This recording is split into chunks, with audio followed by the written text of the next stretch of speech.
Muy buenos días y muy feliz sábado a cada uno de ustedes.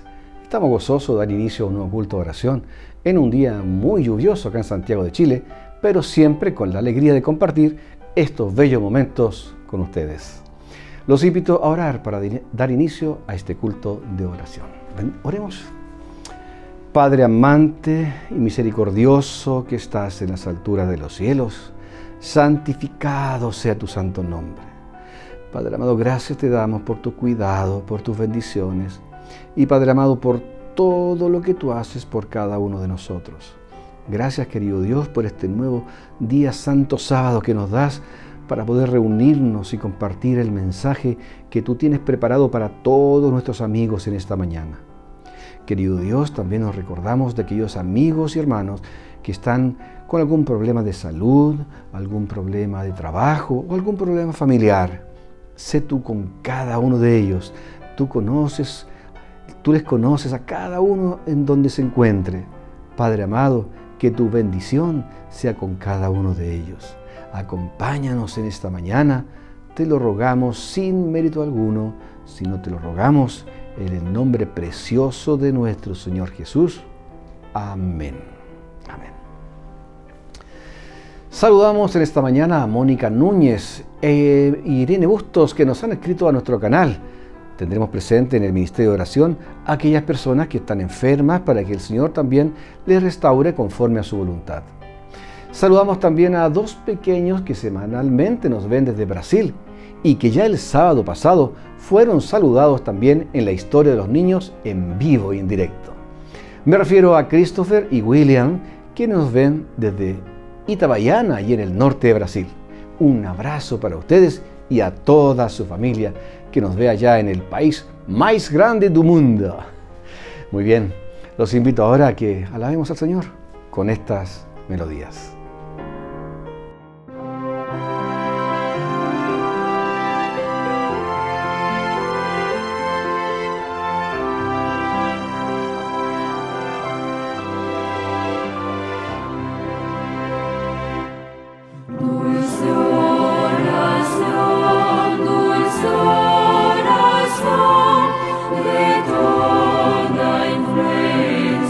Mundana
El país de Georgia es el lugar de unos 4 millones de personas. De estos millones, el pastor Grigol es uno de los pocos pastores adventistas en Georgia. No tenemos muchos obreros y por eso cumplimos muchas funciones como pastores. Es un gran desafío, pues no tenemos suficientes recursos.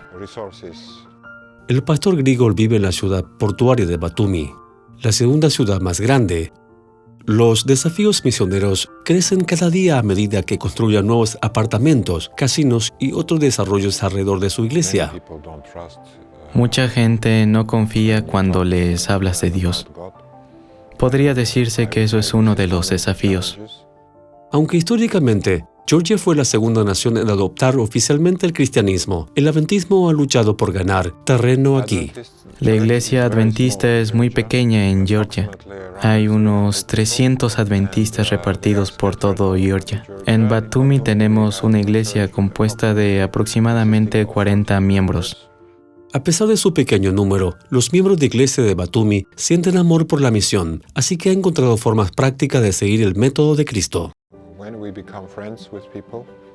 Cuando nos hacemos amigos de la gente, organizando diferentes proyectos sociales y humanitarios para la gente necesitada, y cuando ellos se acercan a nosotros y comienzan a comunicarse con nosotros, entonces ahí ganamos su confianza.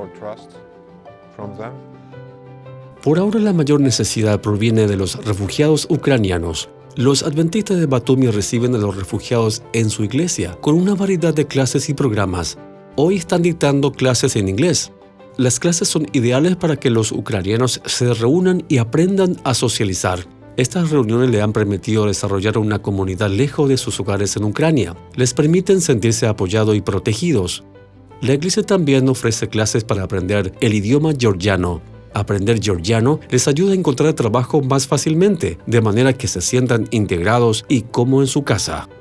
A través de estos proyectos nos hacemos amigos de ellos y a veces preguntan sobre nuestra iglesia, nuestras creencias y podemos compartir. Creemos que estos proyectos tendrán un gran impacto y tal vez algunos de ellos comiencen a asistir a nuestra iglesia. El pastor Grigol y los miembros de la iglesia de Batumi están orando para tener dinero para construir un centro de influencia que les permita el espacio para ofrecer más programas en su comunidad. Por ahora, la iglesia es muy pequeña. A veces es difícil porque no tenemos suficiente espacio para realizar distintos tipos de eventos y reuniones. Por ejemplo, para las clases de inglés tenemos que usar el templo donde hacemos los cultos. Yo diría que esta es nuestra mayor necesidad.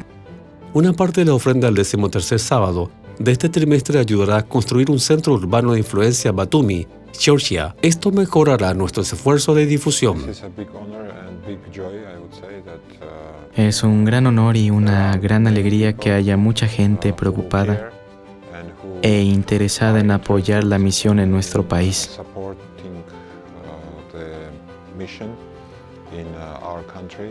Por favor, ore para que los miembros de la iglesia de Batumi sigan supliendo las necesidades de su prójimo. Gracias por su ofrenda al 13º sábado para este proyecto.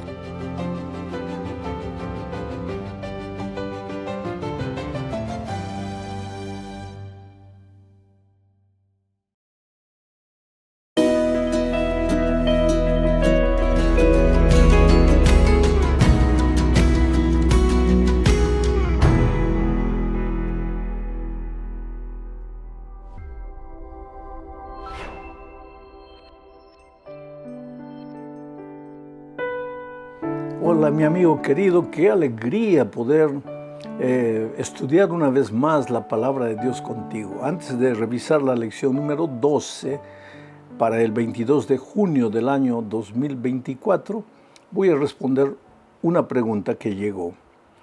La pregunta dice: si Dios sabe todo lo que necesito antes que se lo pida, ¿por qué tengo que orar? Querido, la respuesta es simple. El propósito de la oración no es cambiar la opinión de Dios. No es hacer que Dios cambie de planes. Porque Dios es un Dios de amor. Él te ama. Tú eres lo más precioso que Él tiene en esta vida. Dios quiere lo mejor de lo mejor para ti. Pero Él sabe algo que tú no sabes. Porque tú y yo, cuando pedimos algo a Dios, pensamos que estamos pidiendo lo mejor para nosotros. Y muchas veces eso que pedimos no es la solución. Al contrario, nos hunde más en el problema en que nos encontramos. Pero Dios sí te ama y Él sabe lo que es mejor para ti.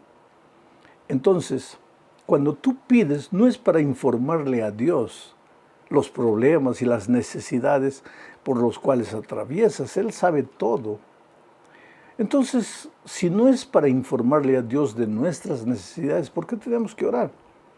Es que el propósito de la oración es mantener comunión con Dios.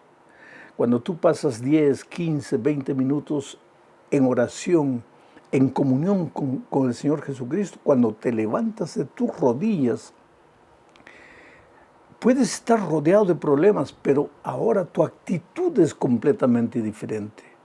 Dios te quita el miedo, te quita la duda, te quita la zozobra que te estaba destruyendo.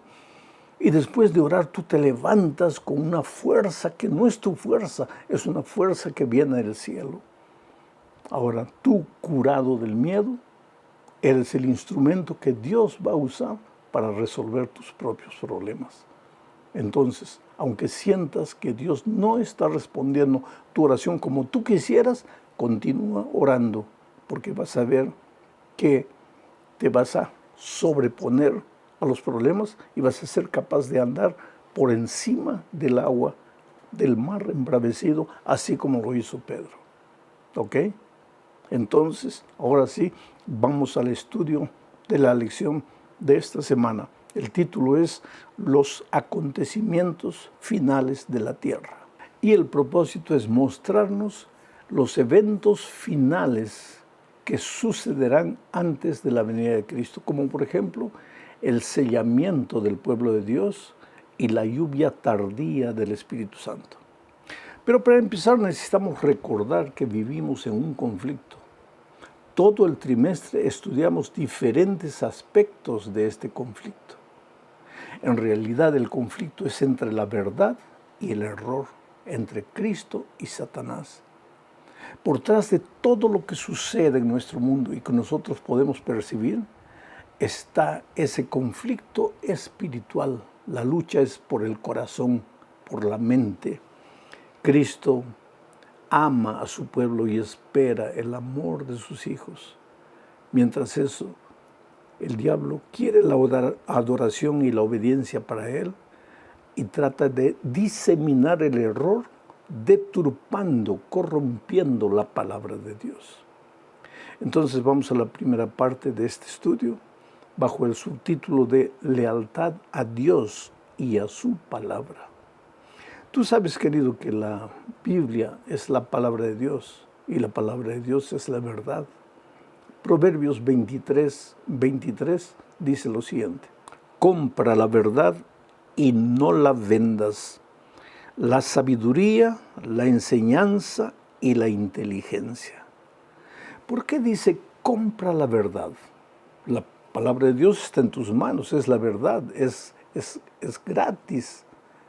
¿Por qué dice aquí el texto compra la verdad? Porque hay un precio a pagar, pero no es dinero, no es oro, no es plata. Es la humildad, es la renuncia a nuestros conceptos, porque nuestra sinceridad dura hasta el momento en que nos confrontamos con la palabra de Dios. Y cuando abrimos la Biblia muchas veces vamos a descubrir cosas que nos golpean, que nos chocan, que va contra todo aquello que creímos a lo largo de la vida. Y ahí tenemos que pagar el precio del dolor, muchas veces de las lágrimas, del sufrimiento. Por eso Salomón dice, compra la verdad y no la vendas. Pero dice que la verdad es sabiduría y es enseñanza. Ahora el propio Señor Jesucristo en San Juan capítulo 8, versículo 32, dijo lo siguiente: y conoceréis la verdad, y la verdad os hará libres. La verdad es dolorosa de ser aceptada, es dolorosa de ser entendida, pero cuando la aceptas en tu corazón te libra del error, te libra del engaño, te libra de la seducción que el enemigo ejerce sobre ti, te libra de tus preconceptos, respiras un aire nuevo, te libra del temor, del miedo, del fracaso, de la derrota. Vale la pena descubrir la verdad, conocer la verdad y aceptar la verdad. Otras palabras del Señor Jesucristo en su oración intercesoria, en el capítulo 17 de Juan, versículo 17, Él dijo lo siguiente: santifícalos en tu verdad, tu palabra es la verdad. La Biblia, la Sagrada Escritura, contiene la verdad, la palabra de Dios. Al final de cuentas, la verdad no es un concepto, La verdad es una persona, porque cuando el Señor Jesucristo estuvo en esta tierra, dijo, yo soy el camino, la verdad y la vida. Encontrar la verdad en la Sagrada Escritura es encontrar al Señor Jesucristo. Aceptar a la verdad es aceptar a Jesús. Comprometerte con la verdad es comprometerte con el Señor Jesucristo. Pero como el diablo odia al Señor Jesucristo y como Él quiere destruirte, Él va a agarrar la verdad y la va a distorsionar para hacerte creer que el error es la verdad. O entonces para hacerte creer que la verdad es relativa, que cada uno puede tener su verdad, que todos los caminos conducen al cielo. Mucho cuidado, querido, porque la verdad es absoluta, porque Cristo es absoluto. Y si quieres encontrar al Señor Jesucristo en toda su dimensión, ve a la palabra de Dios y vas a conocer la persona maravillosa de Cristo. Vamos a la segunda parte del estudio, bajo el título de Sellados para el cielo. Antes de la venida de Cristo, el pueblo de Dios será sellado. ¿Por qué? Porque cuando la destrucción final llegue a la tierra, los hijos sellados por Dios serán librados de la destrucción final. Efesios 4:30 dice lo siguiente: y no contristéis al Espíritu Santo de Dios, por el cual fuisteis sellados para el día de la redención. Es claro aquí, el sellador, el que te sella, es el Espíritu de Dios. Pero el sello es el sábado. El Espíritu de Dios te marca, te sella con el sábado. Porque mira lo que dice Ezequiel 20, versículos 12 y 20. Y les di también mis días de reposo, mis sábados, para que fuesen por señal entre mí y ellos, para que supiesen que yo soy Jehová, que los santifico. Y santificad mis días de reposo, y sean por señal entre mí y vosotros, para que sepáis que yo soy Jehová vuestro Dios. Cuando tú aceptas el sábado, estás aceptando el sello de Dios.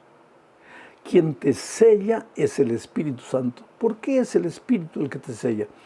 Porque el Espíritu convence a la persona de pecado. Ahora, muchos me dicen, pastor, pruébeme y convénzame de que el sábado es el día del Señor. Infelizmente, querido, yo no puedo.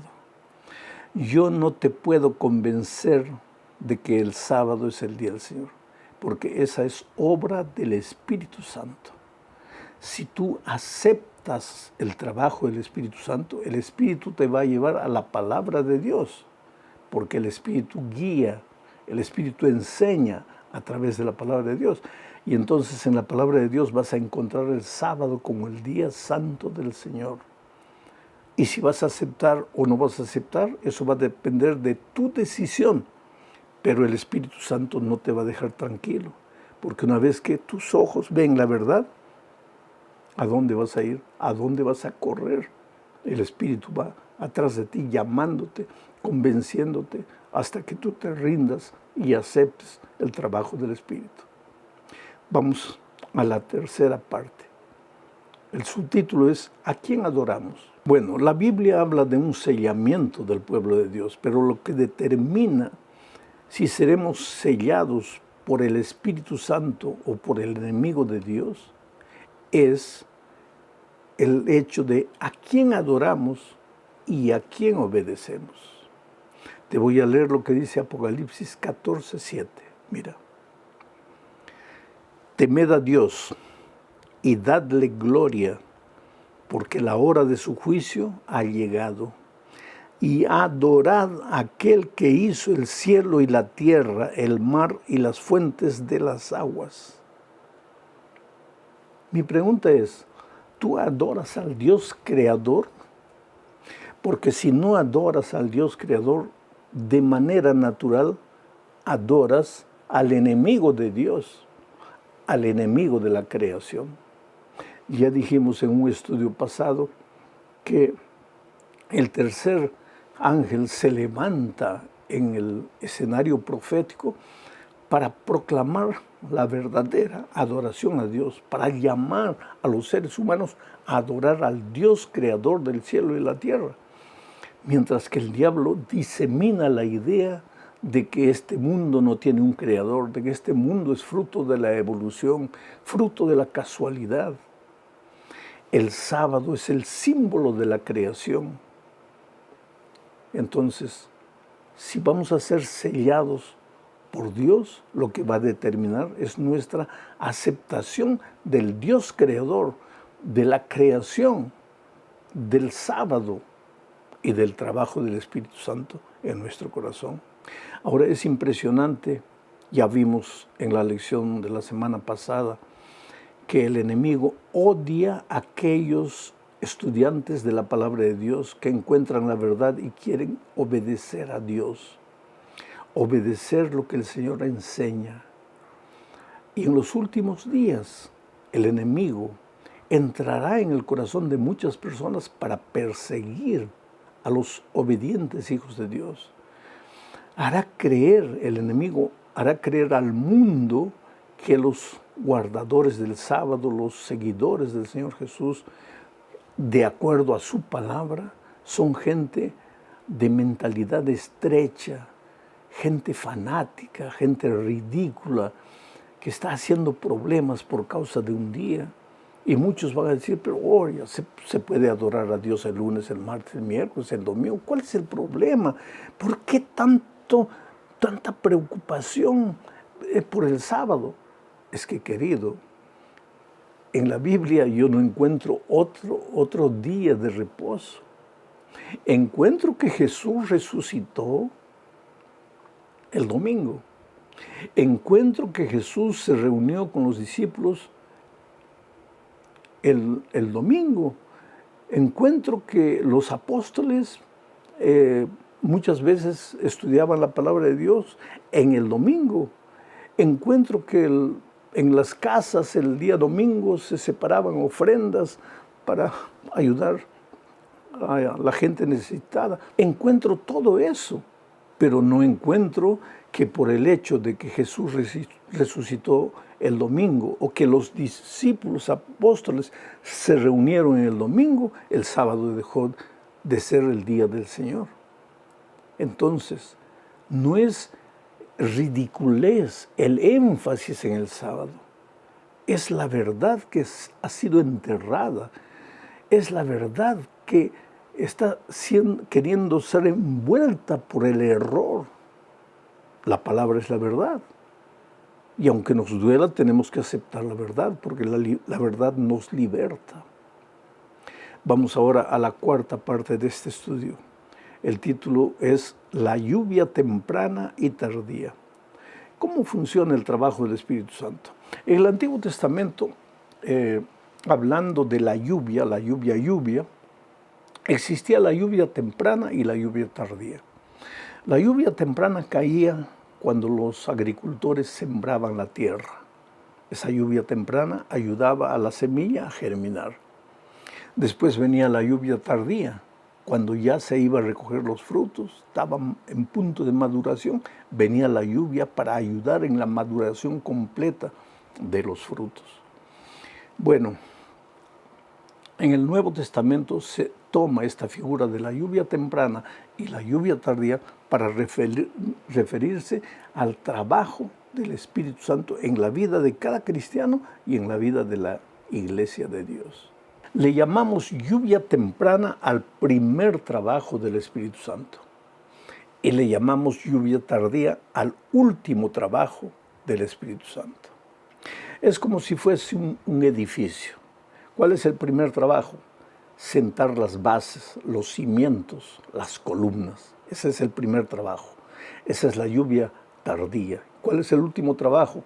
Colocar el techo, el acabado, en fin, el arreglo final del edificio.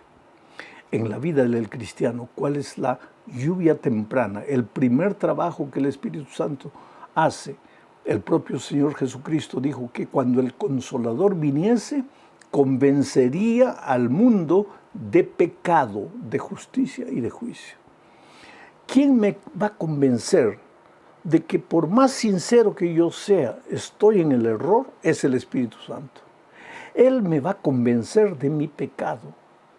Porque ¿qué es pecado? Transgresión de la ley. ¿Quién me va a convencer de que cuando yo no acepto los 10 eternos principios de la ley de Dios, estoy transgrediendo la ley y estoy cometiendo pecado? ¿Quién convence de pecado? Solo el Espíritu Santo. Ahora, cuando aceptamos el primer trabajo del Espíritu Santo, estamos listos para recibir el último trabajo del Espíritu Santo, o sea, la lluvia tardía. Y la lluvia tardía va a suceder en los últimos días, en los días finales antes de la vuelta de Cristo, dándole poder a la iglesia, poder para predicar, poder para hacer milagros, poder para anunciar el Evangelio con el último pregón al mundo antes de que Jesús venga. Y esto necesariamente nos lleva a la última parte de este estudio, bajo el título de El fuerte clamor. ¿Qué es el fuerte clamor? Es la plenitud del Espíritu Santo en la vida de los hijos de Dios. Voy a leer Apocalipsis 18, 1 y 2.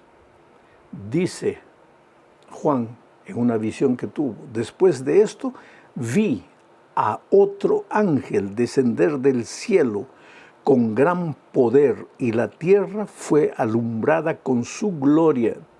Mira esto, la tierra fue alumbrada con su gloria, y clamó con voz potente diciendo: ha caído la gran Babilonia, y se ha hecho habitación de demonios y guarida de todo espíritu inmundo y albergue de toda ave inmunda y aborrecible.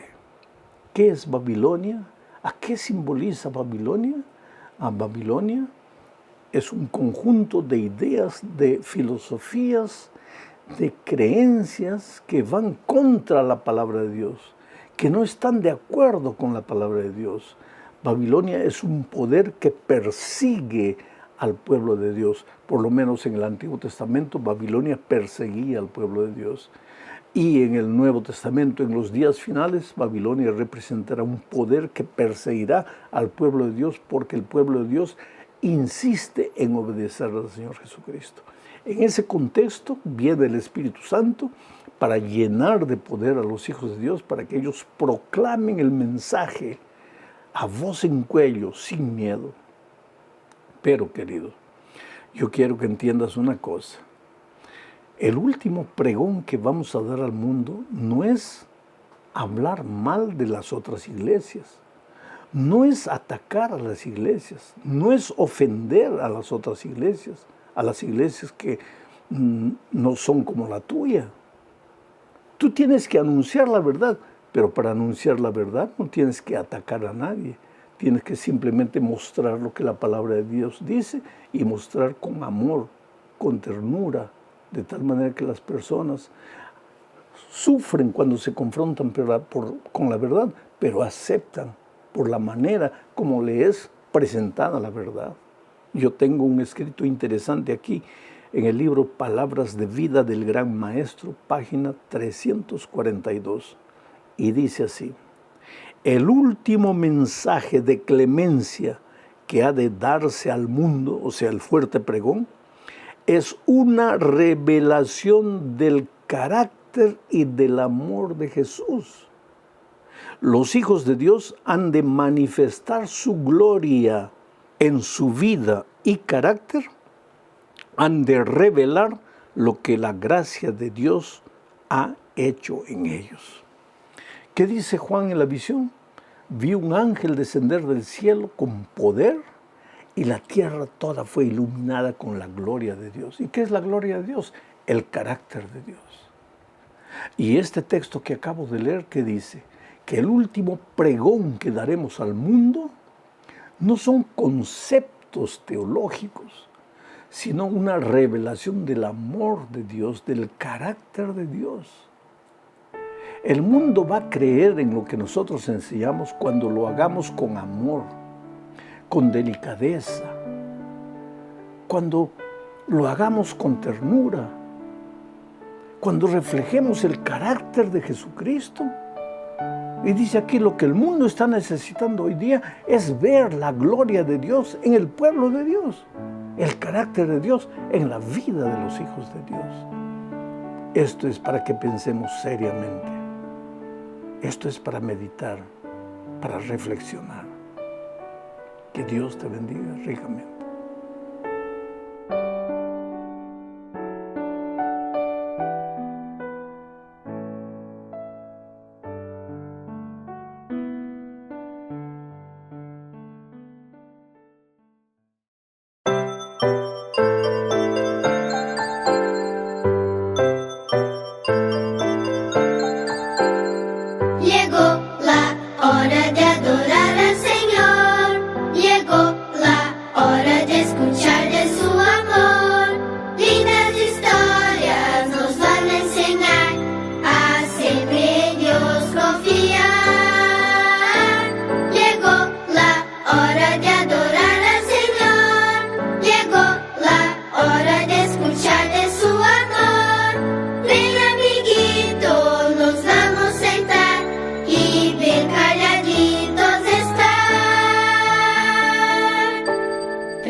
Feliz sábado, niños. Qué bueno estar otra vez reunidos en este momento especial. En este momento donde nuestro corazón, nuestra mente quiere dar gracias a Dios, queremos adorarlo, queremos reconocerlo como nuestro Creador. Para eso es el sábado, para tener una más linda comunicación y comunión con Dios. ¿Qué historia tenemos para hoy?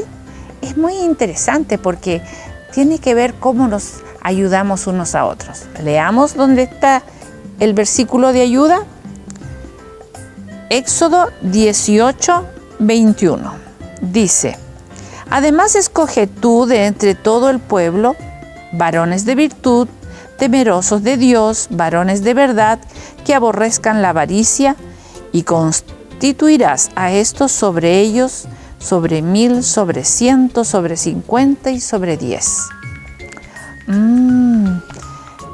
Yo creo que algunos ya saben de qué quiero hablar. Este sábado es un sábado muy especial dentro de la Iglesia Adventista. Este sábado, a quienes estamos dándole las gracias por su ayuda y por su apoyo. Al equipo de ancianos. No son esos abuelitos que andan por ahí, no. Ancianos es como la Biblia los describe. Son aquellas personas que ayudan en la iglesia, ¿no es cierto?, para que ésta funcione mejor. ¿Qué pasó en el tiempo de Israel? Cuando ya eran muchos israelitas y cuando ya estaban viajando hacia la tierra prometida, Moisés, ¿qué pasó? Se llenó de mucho trabajo porque eran muchas personas, muchas carpas, muchos niños jugando y había muchas complicaciones. Y todos venían a pedirle consejo a Moisés. El suegro, que fue un día a visitarlo al campamento, vio que en la carpa de Moisés había una fila larga de personas que estaban esperando para que Moisés solucionara los problemas. Era muy pesado ese trabajo. No. Ahí el suegro le dijo a Moisés, ¿cómo se llamaba el suegro? Muy bien, Jetro. Le dijo a Moisés, Moisés, tú no vas a poder hacer todo esto.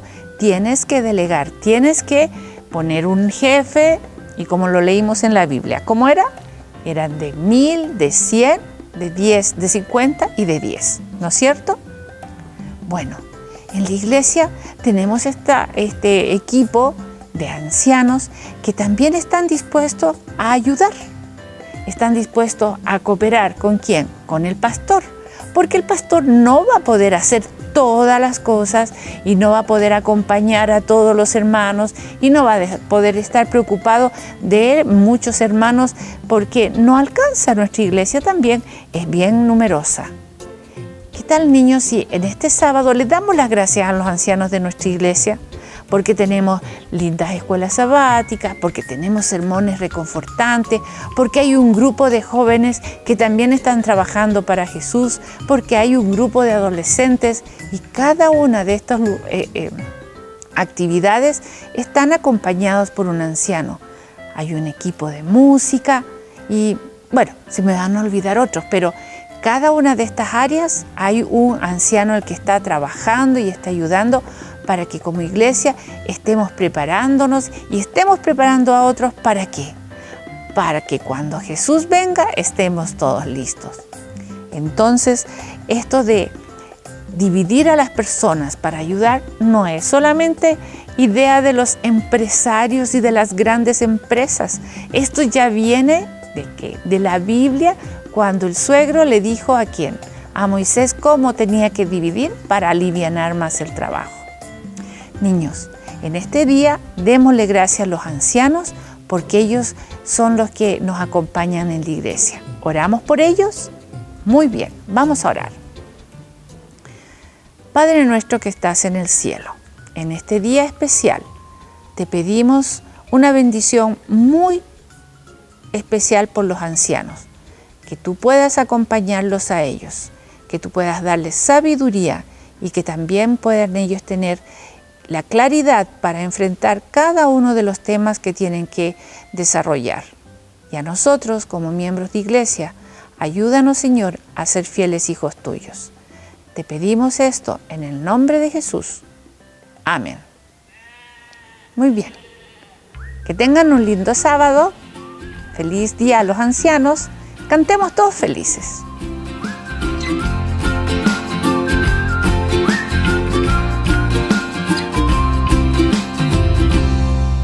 Cada día yo me siento seguro, eres tú mi buen pastor. Tú me llevas por buenos caminos, a tu lado yo no siento temor. Cada día yo me siento seguro, eres tú mi buen pastor. Tú me llevas por buenos caminos, a tu lado yo no siento temor. Jesús es mi buen pastor, soy tu oveja y me llenas de amor. Tomado de tu mano, yo seguro siempre voy.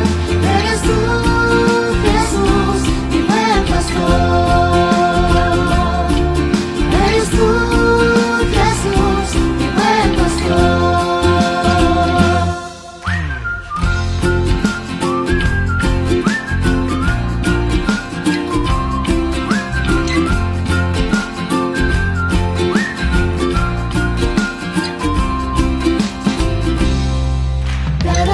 Yo me siento seguro, eres tú mi buen pastor. Tú me llevas por buenos caminos, a tu lado yo no siento temor. Cada día yo me siento seguro, eres tú mi buen pastor. Tú me llevas por buenos caminos, a tu lado yo no siento temor. Jesús es mi buen pastor, soy tu oveja y me llenas de amor. Tomado de tu mano, yo seguro siempre voy. Eres tú, Jesús, mi buen pastor. Eres tú, Jesús, mi buen pastor. Jesús es mi buen pastor.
Si a veces no es tanto el lenguaje, sino el mensaje que damos a través de ese lenguaje. Dice la Escritura, pues bien, si no hacen caso, será el lenguaje enredado en idioma extraño, como Dios hablará a este pueblo. Ya les había dicho antes, aquí está la calma, aquí está el descanso, que descanse el fatigado, pero no quisieron hacerle caso. Bueno, quiero hablarte acerca de la vida espiritual y qué debemos ser para compartir este mensaje, como llamamos ganar almas. Y el ganador de almas más efectivos no siempre ha sido el más pulido predicador. A veces Dios elige a personas humildes y sin mucha educación para proclamar su mensaje. Y este versículo se refiere a los que no quieren escuchar el mensaje de Dios porque la lengua de su mensajero es extranjera o extraña o con pocas luces, como decimos. Esas personas pierden mucho por asumir esa actitud. Podría ser que pertenecieran a la clase a la cual refiere Pablo cuando habla de que se amontonarán maestros conforme a sus pasiones. En los primeros días de mi ministerio, un crítico censuró, de su ministerio, mejor dicho, censuró al gran evangelista Dwight Moody, un gran predicador, porque su gramática era deficiente y su dicción dejaba mucho que desear.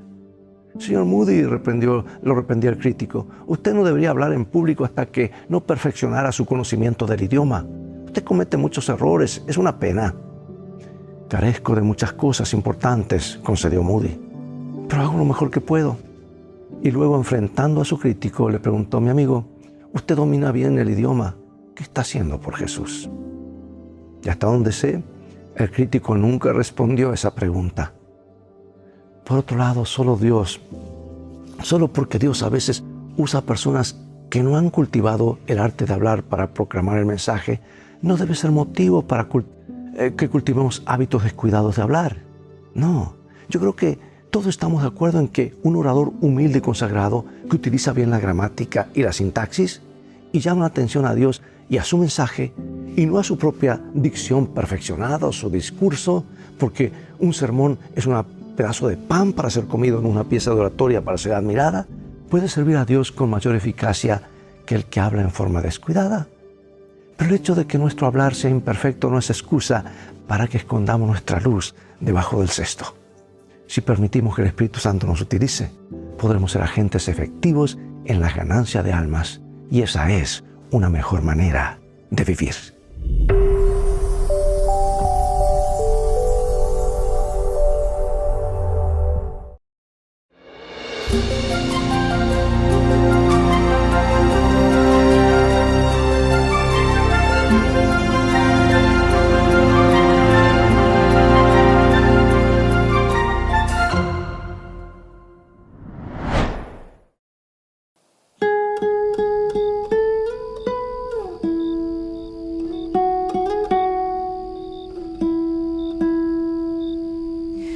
Padre amado, te agradezco por tus planes, grandes sueños tienes para mí. Tú me guías por las sendas de esta vida, a tu lado nada faltará. Yo te amo más que a todo. Si estoy débil, tú eres fuerte y a mi lado estás. Te agradezco, Padre amado, porque unes nuestras vidas a tu corazón.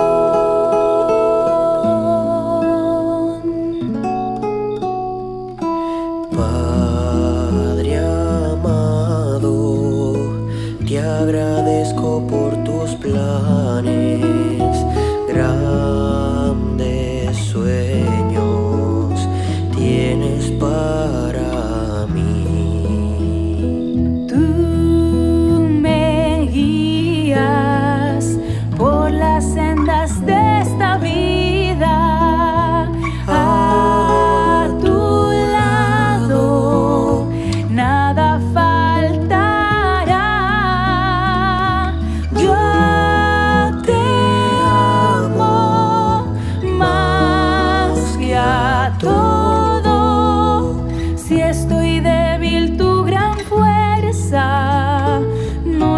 fallará.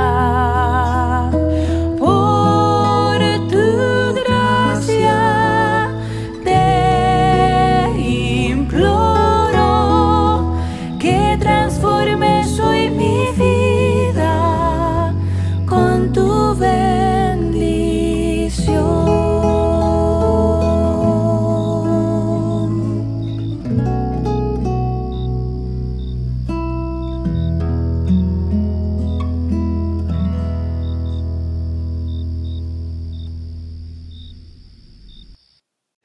Em nome da família da Divisão Sul-Americana, vengo a expressar reconhecimento e gratidão a los casi 60.000 ancianos e diretores de congregações por seu ministério como pastores associados aí no liderazgo da igreja.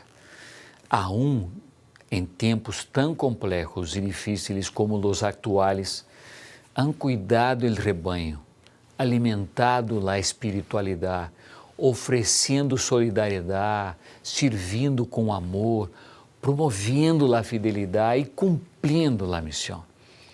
Queridos hermanos, quero invitar-lhes a ler 1 de Pedro 5, versículos 2 ao 4. E quero dizer-lhes de todo o coração, muitas graças. Mire, cuidem como pastores o rebanho de Deus que está a seu cargo, não por obrigação, nem por ambição de dinheiro, sino com afã de servir como Deus quer. Não sejam tiranos com os que estão a seu cuidado, sino sejam exemplos para o rebanho. Assim, quando apareça o Pastor Supremo, ustedes receberão a inacessível corona de glória. Querido anciano, feliz dia con la bendición de Dios. Siempre es grato iniciar una meditación con una música de nuestro corazón. Michelle Mathias siempre nos deleita con hermosa alabanza, en su mayoría himnos tradicionales con suaves arreglos musicales que nos invitan a la adoración. Y con esta inspiración nos adentramos en el momento del culto divino, en donde recibiremos el pan de vida de esta mañana. Que nuestras mentes y corazones sean un terreno fértil para recibir el mensaje de hoy.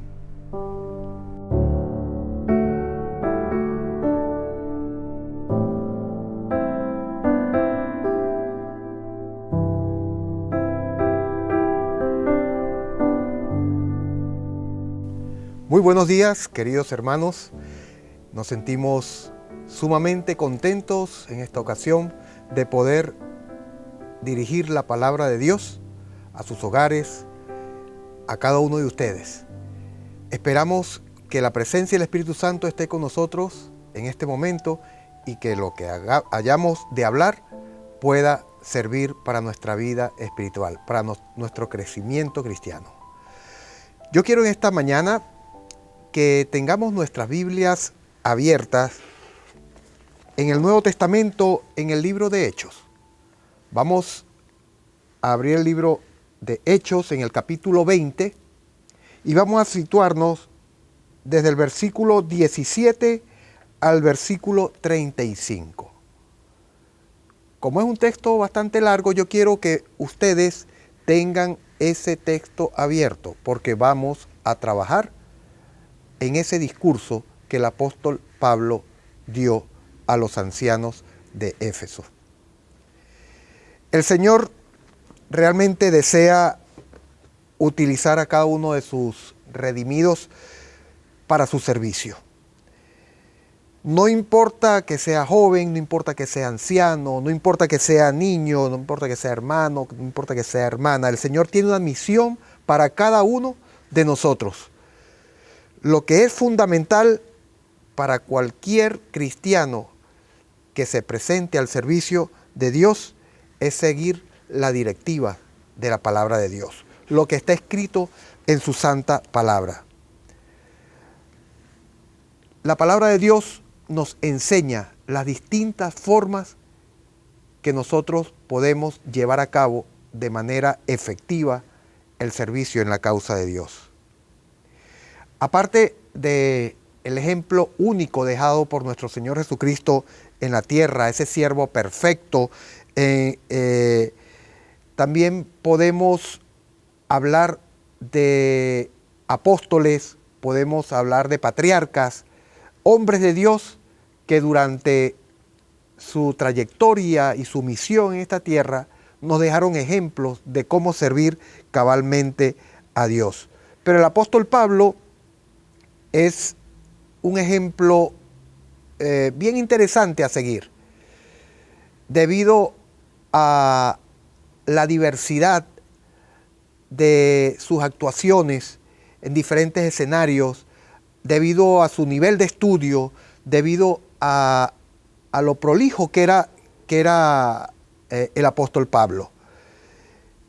Hasta él se atrevió a decir en 1 Corintios 1:11, sed imitadores de mí como yo de Cristo. Está en 1 Corintios 11:1. Él se atrevió de decir eso.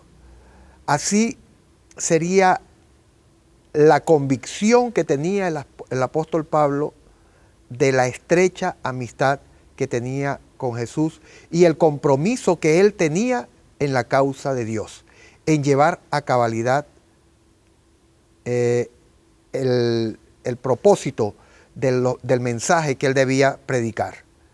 Él había entendido de manera cabal para qué había sido llamado. Y en Hechos 20, que es el texto que le dije que estuviese en su Biblia abierta, hallamos una exposición inspirada respecto a este tema. En su discurso a los ancianos de la iglesia de Éfeso, Pablo presenta una retrospectiva de su servicio en esa ciudad. ¿Qué fue lo que él hizo durante todos esos 3 años que estuvo con ellos allí en Éfeso? No nos vamos a detener en el tema de hoy a detallar cada una de esas sustancias del evangelio, del ministerio que tuvo Pablo en Éfeso, pero sí vamos a detenernos en la manera como él realizó su servicio para esa iglesia. Las motivaciones de Pablo siempre fue seguir las pisadas de Jesús. Desde el momento que Pablo fue llamado a servir a Jesús, nunca dejó de estar motivado para seguir las pisadas de su maestro. La gran motivación de su servicio era el amor por su Señor, el amor por ese Jesús que lo había rescatado, el amor por ese Jesús que lo había llamado y le había entregado en sus manos esa importante misión. El amor por Jesús, quien le había dado esa responsabilidad de llevar adelante el crecimiento de su iglesia. El amor por los creyentes iba creciendo cada día más en la vida de Pablo. También el amor por las personas que no eran creyentes.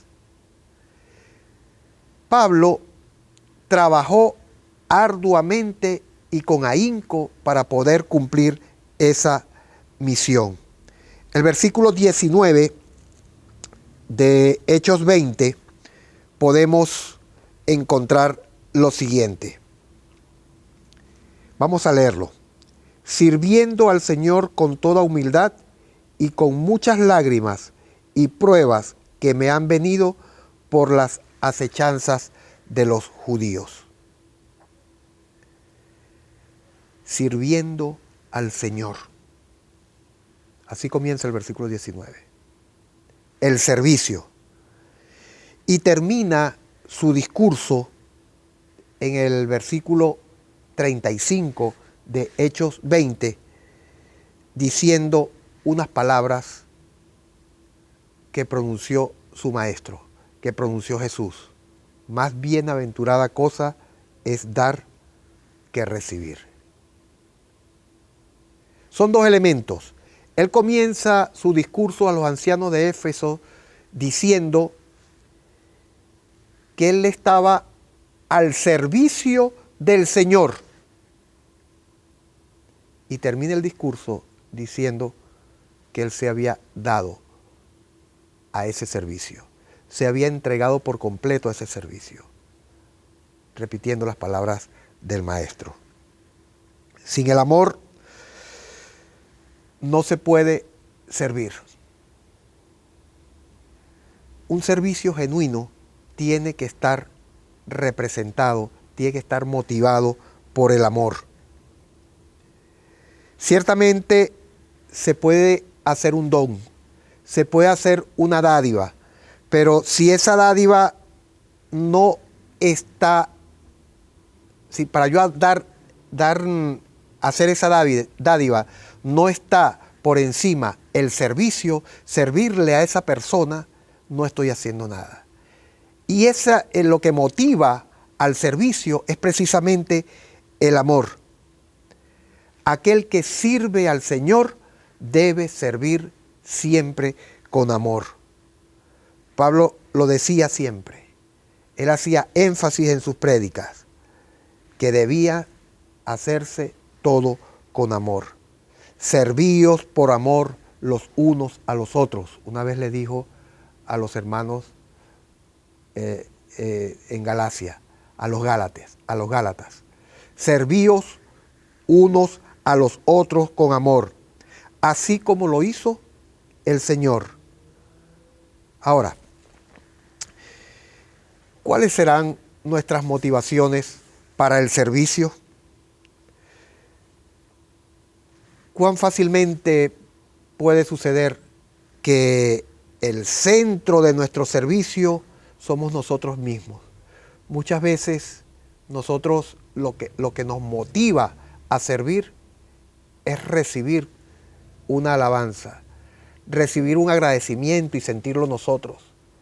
Pero ese servicio altruista, ese servicio desprendido, ese servicio por amor a la causa de Dios, ¿lo estamos haciendo a cabalidad? ¿Estamos verdaderamente sirviendo al Señor? ¿Trabajamos para el Señor por amor a Él, por amor a nuestros hermanos, por amor a nuestras hermanas, por amor a las personas que nos rodean? ¿Lo estamos haciendo de esa manera? Que el Señor nos ayude a que pueda ser así y que siempre tomemos en cuenta que para poder servir a los demás, lo que nos tiene que motivar es el amor. Y el espíritu que animaba al apóstol Pablo está resaltado en dos versículos de este texto, el versículo 19 y el versículo 24. Su servicio estaba marcado por la humildad y estaba marcado por la dedicación. Dos palabras muy importantes: humildad y dedicación. Pablo servía al Señor con toda humildad, lo dice en el versículo 19, sirviendo al Señor con toda humildad.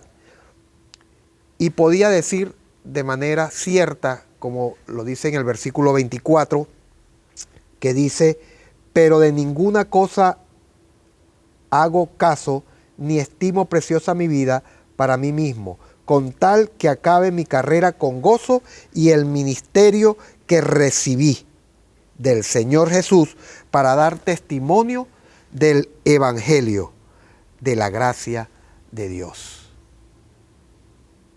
Qué bonito ejemplo nos da el apóstol Pablo.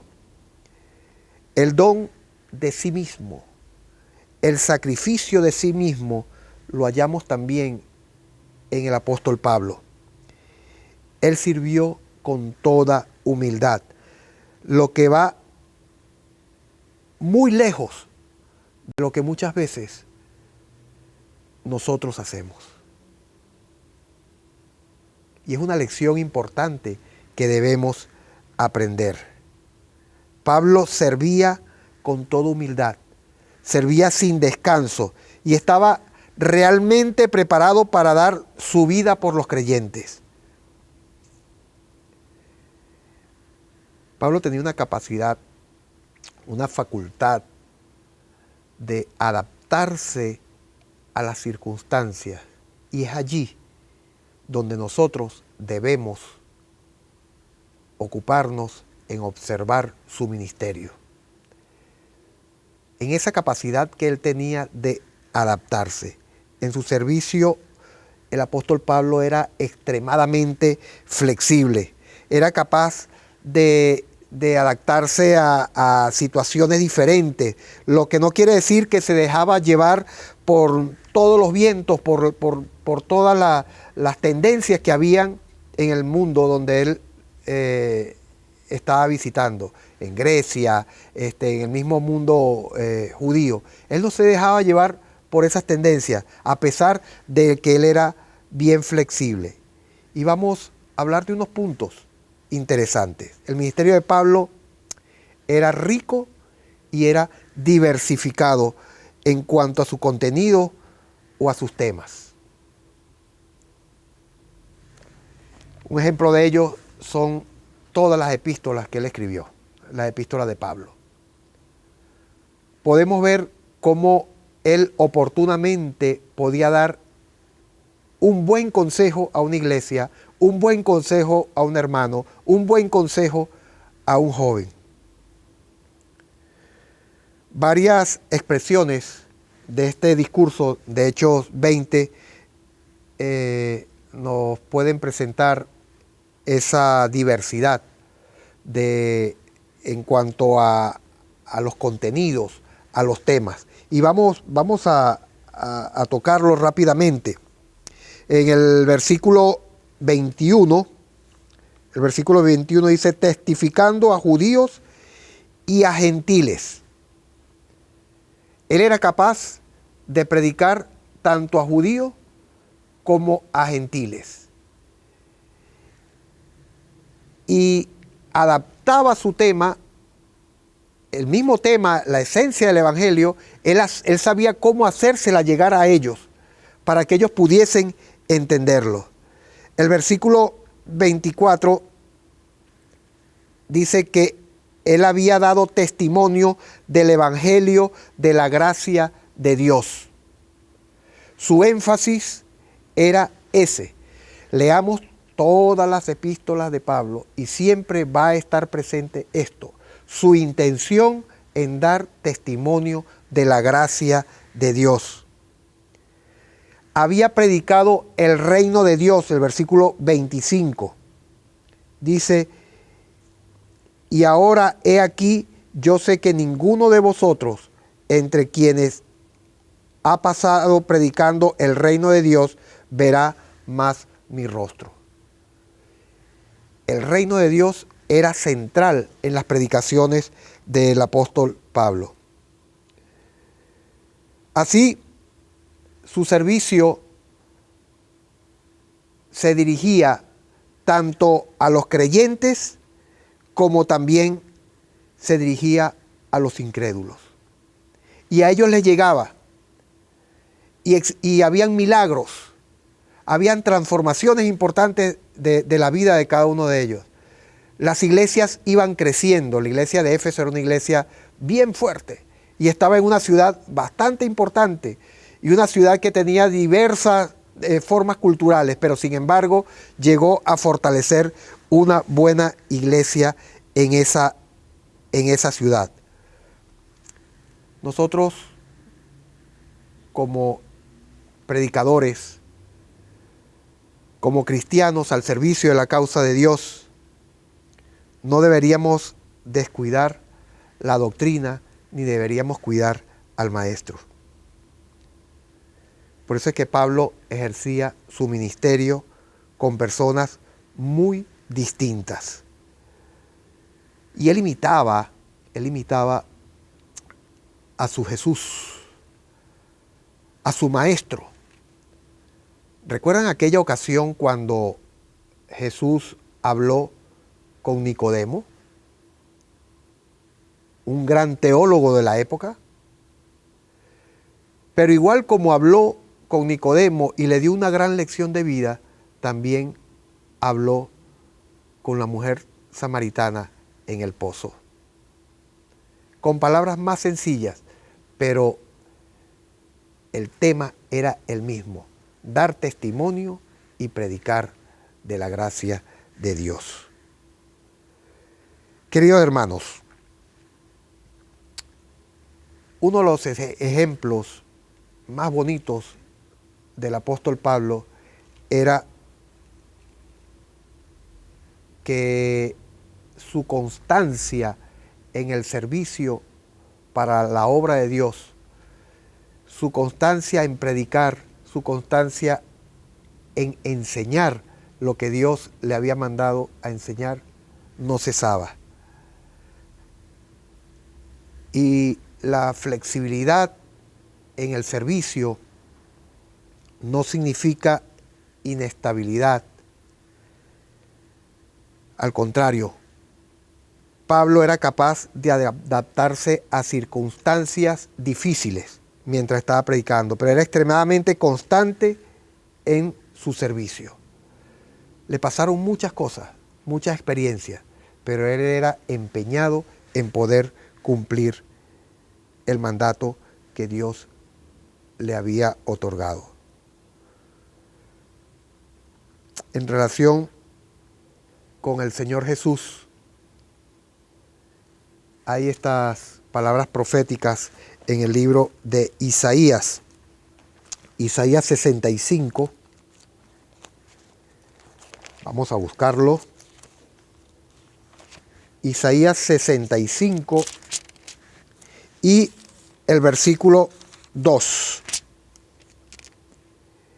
Extendí mis manos todo el día a pueblo rebelde, el cual anda por camino no bueno en pos de sus pensamientos.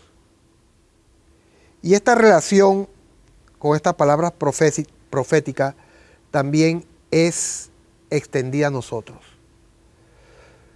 Cuando a nosotros se nos da la tarea de predicar, la responsabilidad de predicar el Evangelio, la tarea de trabajar para la iglesia, debemos estar conscientes de que la mano de Dios está extendida para ayudarnos. Que la mano de Dios siempre, así el pueblo lo rechace, siempre la mano de Dios va a estar allí. El apóstol Pablo tenía eso muy claro, pero él decidió consagrar su vida al servicio de Dios. ¿Cuáles son los sentimientos que nos animan cuando cumplimos un servicio para el Señor? Si nuestros corazones no están verdaderamente consagrados, falta algo esencial.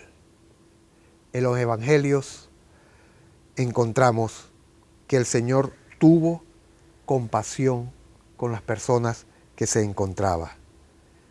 Nosotros también debemos sentir compasión con las personas que nos encontramos y que nos son dadas para nosotros predicarle, para nosotros servirle.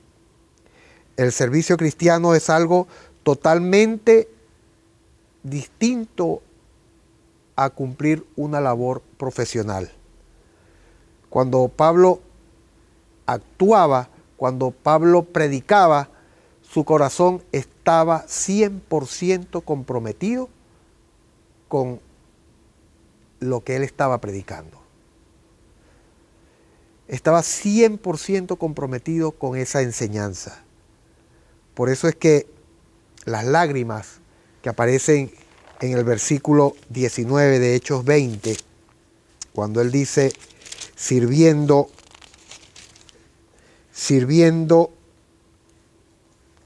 al Señor con lágrimas, esas lágrimas representaban el compromiso que tenía el apóstol Pablo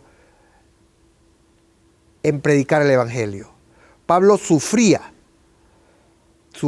cuando veía que no se estaba logrando el cometido, que el mensaje no estaba llegando. y hacía énfasis y lloraba. Queridos hermanos, en el versículo 31,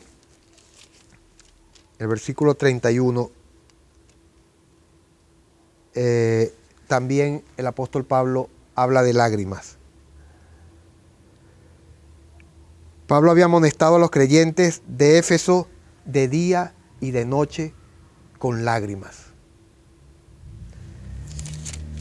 Vamos a leerlo. Dice: por tanto, velad, acordándoos que por 3 años, de noche y de día, no he cesado de amonestar con lágrimas a cada uno.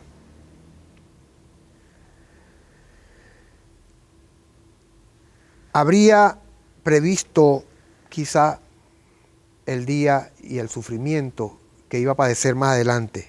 Quizá eso lo llevaba a llorar. Quizá eso nos pueda pasar a nosotros. Pero nosotros debemos predicar el Evangelio con toda la pasión que podamos sentir por el amor que le tenemos a Dios. Predicar el Evangelio hasta las lágrimas. Estemos listos para cumplir con nuestro servicio.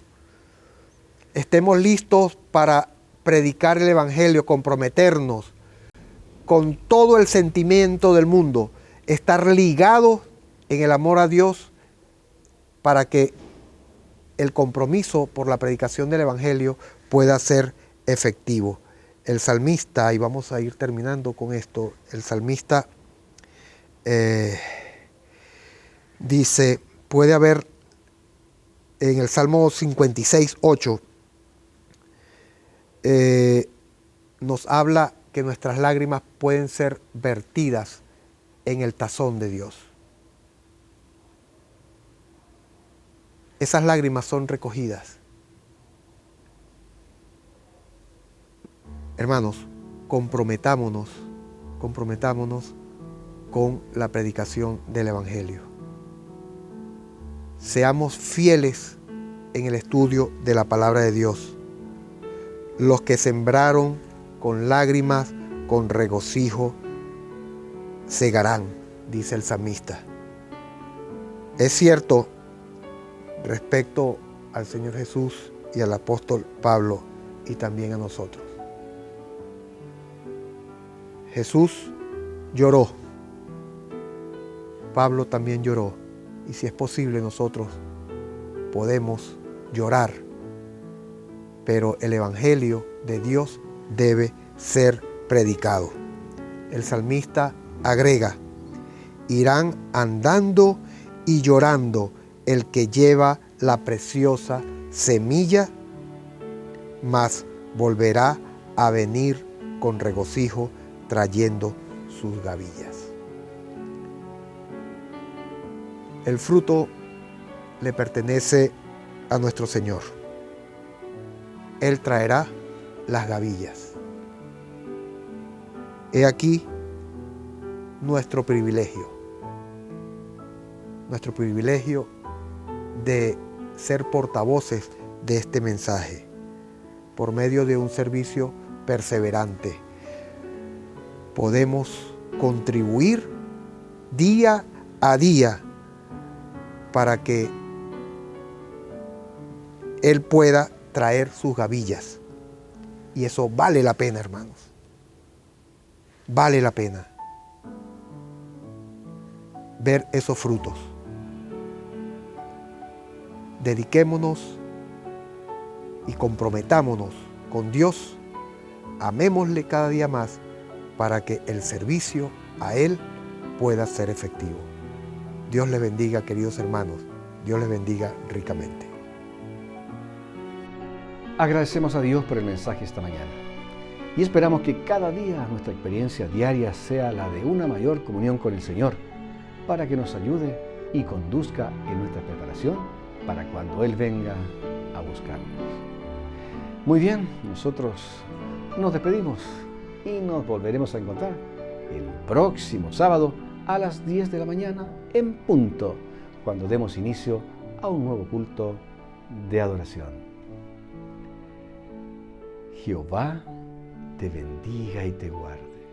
Jehová haga resplandecer su rostro sobre ti y tenga de ti misericordia. Jehová alce sobre ti su rostro y ponga en ti paz.